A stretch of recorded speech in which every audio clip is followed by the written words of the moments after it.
Hi, this is Jennifer Scrapping Cane. Today I'm sharing an 11 by 8.5 layout using a kit from the scrap room. This is the Carta Bella on the farm kit, and I'm going to be using basically what came in the kit. I'm going to use a few stickers from the sticker sheet, but not very many. And here we go. I'm going to get started. I have two photos of my son, and we were out at a farm visiting. It was a field trip and he was checking out the cows. There was a little place to stand along this fence and look over. So that's what he's doing. I have a few little label pieces from the ephemera pack. This is all what came in the monthly kit, is what I'm showing right now. And everybody gets different items. So these are the items that I received, and they're going to work perfectly for this photo. One of them is even going to serve as my title, which is this one here that says, oh, actually, it's the other one. I lied. It's the Sunshine, You Are My Sunshine label. And it is very cute and it's going to work just perfect. So here I have this ledger green paper, which I love, and then it has little trucks on the back with animals in it. This flower paper is beautiful, along with the picnic paper on the other side. This one here has like polka dots all over it, and it's a beautiful red, but I love the plaid that's on the other side. I love a large plaid print, and that one I definitely like. Then you get two pieces of cardstock, and I'm going to use one of those for part of my background. I'm going to actually double mat my background. So right now I'm cutting it down to 8 by 10.5. And I'm going to use this stencil that I have in my stash. Sorry, I don't remember who this is by. I don't think it's, um, yeah, I don't remember who it's by. I'm not sure it's even available anymore, but it's definitely a larger stencil of a chicken wire. So that's what I'm using here. And at first I'm doing it with distressed oxide, but I decide to come in with Shimmer's paint and Penny for Your Thoughts. And I'm going to use the sponge dauber the same way I just did, and I'm going to daub it through the stencil. And it does it very lightly. It's not going to warp the paper very much or anything like that, but I definitely like the darker look. And I went lighter and darker in some places. I didn't make it even all the way through.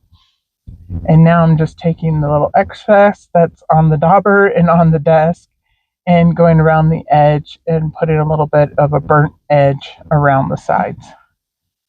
So here we go. I'm going to use a little bit more of that Penny for Your Thoughts and just splattered it around, not very much.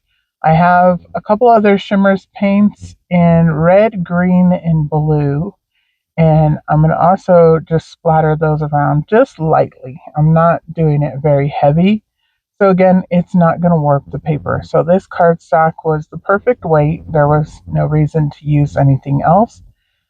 It didn't warp the paper, so it was perfect.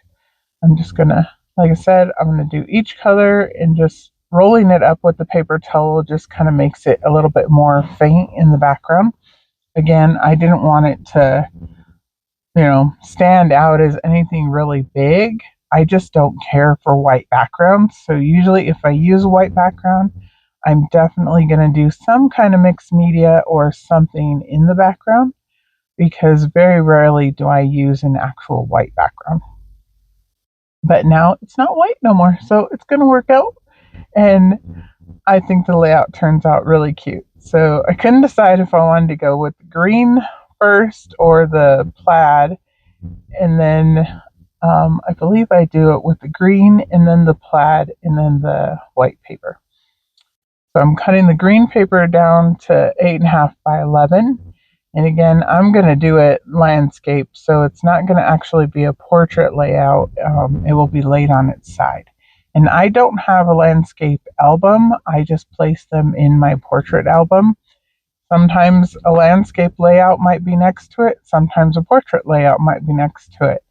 But it doesn't really matter, because the smaller scale album, you can definitely turn and look at the landscape layout just fine. So it doesn't bother me that they're going two different directions. One, I like the creativity that the 11 by 8.5 gives. So that's why I do them 11 by 8.5. I started doing them that way probably about 20 years ago.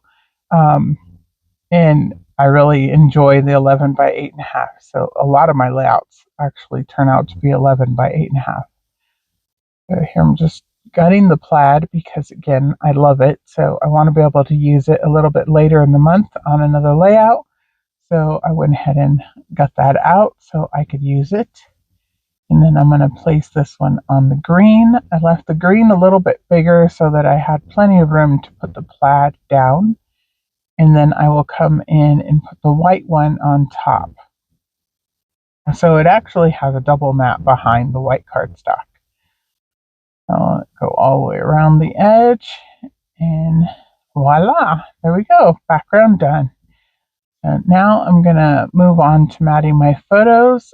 I almost always put my photos on white cardstock because I love pattern paper. So I find if you add a lot of pattern paper, if you place your photos on white cardstock, then your photos they stay the star of the show.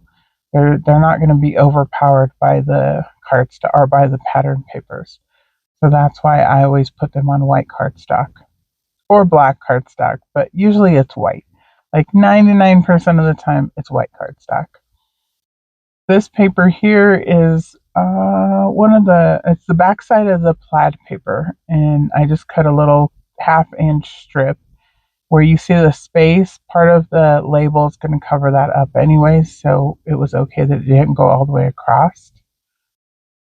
And then the photo I matted in the green paper. This one here is a little frame, and I put the green inside of it. I'm going to put my photo on top of that one, the littler photo that just shows the bulls, cows, whatever they are. The little farm animals. How about that? I put a little chicken over there, a little corn stalk, and then down at the bottom it says Barnyard Friends. And then, like I said, this here is going to be my little title piece. That flower up by the title was fussy cut from the paper. The other flower over there that I'm putting down by his photo, down on the left-hand side, is from the sticker sheet. And then this one here, I don't remember what it says. Let me look real quick. This is the good stuff and making memories is what those two little labels say there. These here are flatback pearls from my stash. I decided to bring those in versus the enamel dots just because they were in different colors and it just adds a little bit more color to the layout. I will be using the enamel dots later in the month on a different layout, but I decided to go ahead and go with the flatback pearls instead. And I used one in each color and added those around. And I really like the way that that turned out. I hope you guys enjoyed today's layout and will join me again later in the month, like I said, for more layouts to come from using Scraproom kits. Definitely pick up your kits because I have enjoyed using them thoroughly for the last couple of months that I have been a subscriber, and I'm honored to be a guest designer. Thank you. Bye.